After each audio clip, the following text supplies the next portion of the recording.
আজ বৃহস্পতিবার, ২রা পৌষ ২০২৪ সালের ১৯শে ডিসেম্বর। মকর রাশি, মকর লগ্ন, ক্যাপ্রিকন সাইন জাতক জাতিকাদের দিনটি মিশ্র প্রকৃতির অতিবাহিত হবে।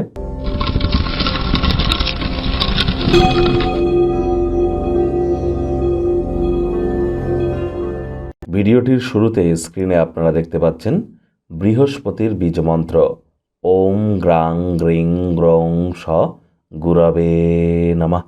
এটি সকাল দুপুর সন্ধ্যা ৩ বেলাই ১০৮ বার জপ করুন, অত্যন্ত উপকৃত হবেন।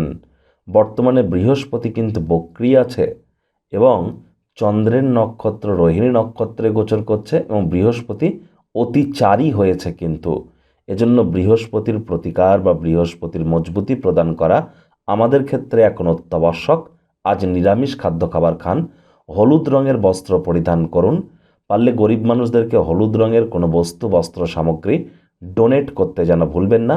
যারা দীক্ষা নেননি তারা অবশ্যই দীক্ষা গ্রহণ করুন। মনে রাখবেন, জন্মগুরু, শিক্ষাগুরু আর দীক্ষাগুরু, এই ৩ গুরুর প্রাপ্তিতেই আমাদের জীবন ধন্য হয়ে ওঠে।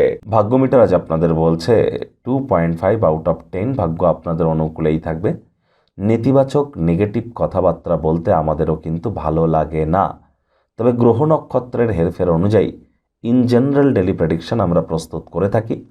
যাদের চন্দ্র রাশি মকর অর্থাৎ মুন সাইন ক্যাপ্রিকর্ন, এই গণনা তাদেরই কিন্তু অধিকাংশ ক্ষেত্রে খাটবে। মন থেকে বিষাদকে ঝেড়ে ফেলুন আর চেষ্টা করুন যারা আপনার উন্নতিতে ব্যাহত করছে বা যে অনুভূতিগুলি, সেগুলিকে জীবন থেকে ত্যাগ করবার। কথায় আছে, সৎসঙ্গে স্বর্গবাস, অসৎসঙ্গে নরকবাস। মদ্যপান ধূমপান করা থেকে বিরত থাকুন। মাত্রা অতিরিক্ত অর্থের অপচয় যেন করবেন না। এটি শুধু স্বাস্থ্যকে ক্ষতিগ্রস্ত করবে তাই নয়, আপনার আর্থিক পরিস্থিতিকেও দুর্বল করে দেবে।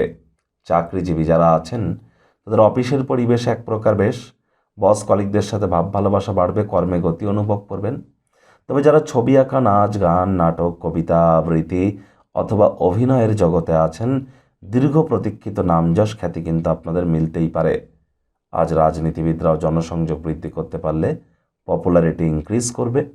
তবে শিক্ষার্থী বিদ্যার্থীদের পড়াশোনায় মনোযোগ আরও বৃদ্ধি করতে হবে। উচ্চশিক্ষার জন্য যারা বিদেশ যাত্রার কথা ভাবছিলেন, ভাগ্যদেবী কিন্তু আজ আপনাদের পক্ষে নেই।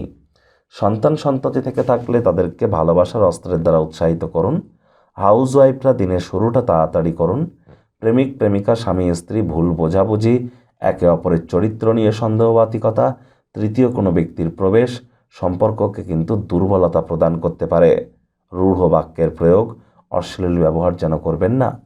এমন কোনো আত্মীয় স্বজন যিনি বর্তমানে অসুস্থ, তার সাথে দেখা সাক্ষাৎ করুন। কিছু ফলমূল কিনে নিয়ে যান। পরিবার পরিজন, নিকটে স্থানীয় ব্যক্তিবর্গদের উপর জোর করে নিজের মতামতকে জাহির করলেই ক্ষতি। শত্রুপক্ষ বিরোধী পক্ষ আজ খুব একটি শক্তিশালী থাকছে না।